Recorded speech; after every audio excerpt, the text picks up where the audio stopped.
अकबर के बेटे और मुगल बादशाह जहांगीर को पेंटिंग्स का बड़ा शौक था, लेकिन उसके एक पेंटर अबुल हसन ने ऐसी पेंटिंग बनाई थी जिसमें उसकी सबसे बड़ी हार देखनी थी। इस पेंटिंग में जहांगीर कुल्लू पर चढ़कर एक सिर पर निशाना लगा रहा है। यह सिर एक भाले के नोक पर रखा हुआ है। इस सिर में जहांगीर को बहुत ज्यादा चिढ़ थी। इस आदमी ने जहांगीर की नाक में दम कर दिया था। ये कोई बादशाह नहीं था बल्कि गुलाम था। इस गुलाम ने ऐसी सल्तनत खड़ी की जिससे मुगल जितनी बार टकराए उन्हें हार का मुंह देखना पड़ा। इस गुलाम का नाम था मलिक अंबर। वो मलिक अंबर जिसने जीते जी अहमदनगर को मुगलों के हाथे में नहीं जाने दिया। आज की इस वीडियो में मैं आपको मलिक अंबर की पूरी कहानी बताऊंगा। आखिर कौन था मलिक अंबर और कैसे वो इतना बड़ा साम्राज्य खड़ा करने में कामयाब रहा, और उसका छत्रपति शिवाजी के पिता और दादाजी से क्या रिश्ता था, ये सब जानेंगे इस वीडियो में। तो वीडियो का अंत तक जरूर देखिएगा। सन 1548 में मलिक अंबर पैदा हुआ था अफ्रीका के एक देश इथियोपिया में। परिवार के पास उसको पालने के पैसे थे नहीं, इसलिए उसने अपने बेटे को बेच दिया है। तब अंबर का नाम चापू था। इस तरह बचपन में ही वह गुलाम बन गया। फिर व्यापारी छोटे चापू को लेकर बगदाद पहुंचेंगे, जहां पर कासिम अल बगदादी नाम के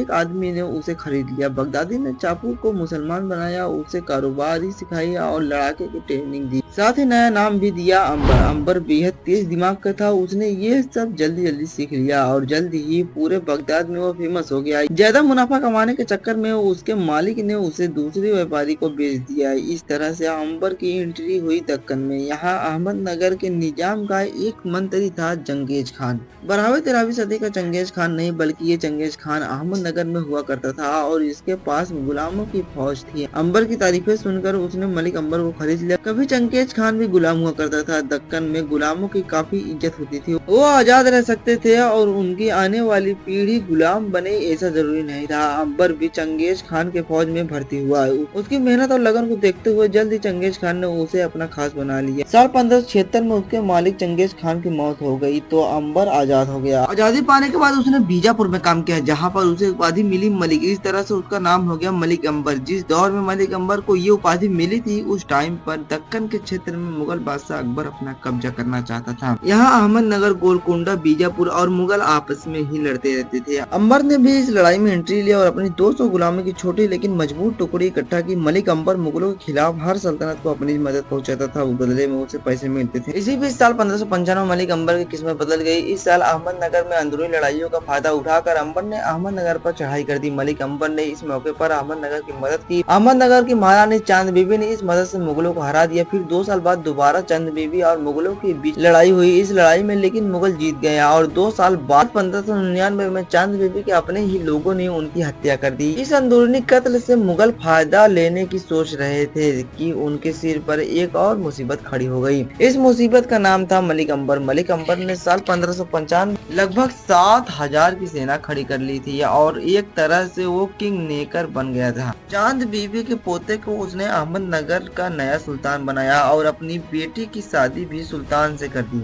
और खुद वजीर बन गया। सुल्तान तो बस नाम का था, बाकी ताकत मलिक अंबर के पास थी। इसी बीच साल 1605 में अकबर की मौत हो गई और नए बादशाह बने जहांगीर। जहांगीर ने भी दक्कन को जीतने की कोशिश की, लेकिन तब तक मलिक अंबर ने अकबर की कीमती जगह छीननी शुरू कर दी थी। मलिक अंबर को संगठन में सकने का मतलब अच्छे से पता था। उसे पता था कि मुगलों से जीतने के लिए सबको एक साथ आना ही होगा, इसलिए उसने दक्कन की सारी सल्तनतों के साथ समझौता किए। इसमें मराठे भी शामिल थे। फिर उसने मुगलों के खिलाफ लड़ाई लड़ने के लिए कमर कसे।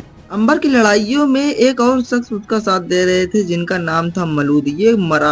ये शिवाजी महाराज के दादा के कमांडर थे, जिन्होंने जहांगीर को परेशान करके रख दिया था। लेकिन फिर आया साल 1610। ये साल मलिक अंबर के लिए उठा पटक से कम नहीं था। सबसे पहले तो मलिक अंबर ने अहमदनगर के किले पर कब्जा कर लिया और उसके बाद मुगलों ने सेंट्रल सूरत को तहस नहस कर दिया। तो कहा जाता है कि सूरत को लूटने के बाद जहांगीर ने वो पेंटिंग बनवाई जिसका जिक्र वही शुरू किया। इस वक्त तक मलिक 50,000 सेना के मालिक था। वो मुगलों के किंग के बड़ा चैलेंज था। इसी साल उसने खिड़की नाम का शहर बसाकर उसे राजधानी बनाया। आज इस शहर को हम औरंगाबाद नाम से जानते हैं। लेकिन इसी साल उसके खिलाफ एक विद्रोह हुआ जिसे उसने बैकफुट पर ढकेल दिया। मलिक अंबर अहमदनगर का वजीर था और किंग नेकर भी उसकी ताकत से सुल्तान और दूसरी बेगम परेशान थे, क्योंकि मलिक अपनी मर्जी चलाता था। एक दिन उसकी दूसरी बेगम ने मलिक अंबर की बेटी की बेइज्जती करके उसे गुलाम और हब्सी कह दिया। जब मलिक को ये बात पता चली तो और गुस्से में उसने दोनों को ही मरवा दिया और अपनी बेटी के ही बेटे को गद्दी पर बैठा दिया।